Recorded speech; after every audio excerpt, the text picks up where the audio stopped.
रतन टाटा प्रतिभाशाली होने के साथ साथ बहुत विनम्र थे।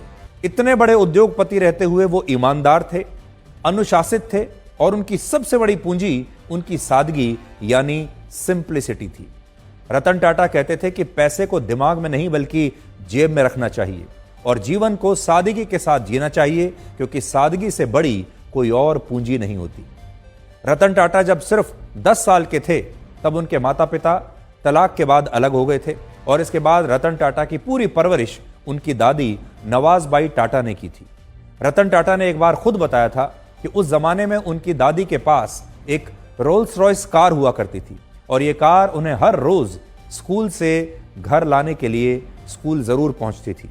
लेकिन उस समय रतन टाटा कोई ना कोई बहाना बनाकर इस महंगी और शानदार कार से घर जाने की बजाय बाकी बच्चों की तरह पैदल अपने घर जाना पसंद करते थे और उन्हें इस कार में बैठने में बड़ी शर्म आती थी, क्योंकि उन्हें सादगी पसंद थी और बाद में यही सादगी उनकी पहचान बन गई।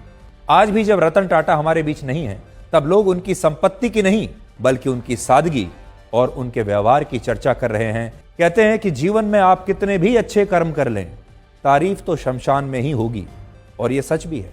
लेकिन जब हम रतन टाटा के जीवन को देखते हैं तो वो एक अपवाद की तरह नजर आते हैं और उनके जीवन से यह पता चलता है कि जब वो जीवित थे तब भी उनकी सिर्फ प्रशंसा होती थी और आज भी उनकी मृत्यु के बाद लोग उनकी उतनी ही तारीफ करते हुए थक नहीं रहे। ये सत्य है कि जो आया है उसे जाना भी है, और यह भी सत्य है कि इंसान इस दुनिया में मुट्ठी बांध कर आता है और खाली हाथ इस दुनिया से चला जाता है। लेकिन कुछ लोग रतन टाटा जैसे भी होते हैं जो मृत्यु के बाद भी लोगों के जहन में मिसाल बनकर जिंदा रहते हैं और हमेशा के लिए अमर हो जाते हैं।